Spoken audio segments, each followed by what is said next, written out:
অসমৰ ৰাইজৰ সন্মুখত এটা বহুত ডাঙৰ দায়িত্ব যে জুবিন গাৰ্গক আমি গানেৰে জীয়াই ৰাখিম নে আমি মদেৰে জীয়াই ৰাখিম।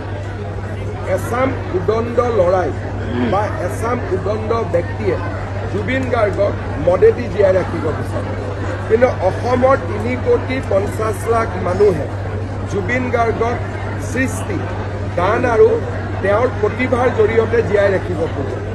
যিখিনি মানুহে এইখিনি কৰি আছে তেওঁলোকৰ সংখ্যা খুব কম, আৰু যিখিনি মানুহে মনে প্ৰাণে জুবিনক ভাল পায়, আজিও আমি ইয়াত আহিছোঁ, জুবিনৰ ফটো ৰাখিছোঁ, শ্ৰদ্ধাঞ্জলি জনাইছোঁ, নাহৰ ফুলৰ গছ ৰোপণ কৰিছোঁ।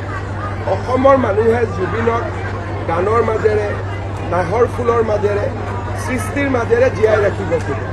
কিন্তু কিছুমান যুৱকে মই দেখা পাওঁ, কিছুমান ব্যক্তিক মই দেখা পাওঁ, তেওঁলোকে জুবিনৰ অন্য এটা পৰিচয় সমাজক দিব খোজে। আৰু মানুহ এনেকুৱাও গৈছে যে আমাৰ জনজাতীয় লোকেওতো মদ খায়, জনজাতীয় লোকে মদ নাখায়, জনজাতীয় লোকে পৰম্পৰাগত পানীয় খায়, তাক মদ নুবুজায়, সাজক মদ নুবুজায়, ৰহিক মদ নুবুজায়। এইবিলাক কথা ক'ব নালাগে, কাৰণ মদ খাবৰ কাৰণে, দোকান খুলিবৰ কাৰণে পাৰ্মিশ্যন লাগে, সাজ খাবৰ কাৰণে পাৰ্মিশ্যন নালাগে, ৰহি খাবৰ কাৰণে পাৰ্মিশ্যন নালাগে, আপং খাবৰ কাৰণে পাৰ্মিশ্যন নালাগে।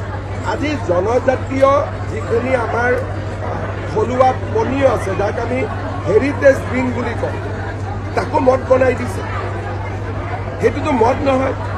জনজাতীয় লোকে যিখিনি ব্যৱহাৰ কৰে সেইখিনি হাজাৰ বছৰৰ পৰা ব্যৱহাৰ কৰে। হুইস্কি ব্যৱহাৰ নকৰে নহয়, ৰাম ব্যৱহাৰ নকৰে নহয়। গতিকে জনজাতীয় লোকৰ নাম লৈ কোনোবাই হুইস্কি আৰু মদ খাই ৰাতি 2-3 বজাত যি ইচ্ছা তাকে কৰি থাকিব, তাক সভ্য সমাজ এখনে কেতিয়াও মানি ল'ব নোৱাৰে।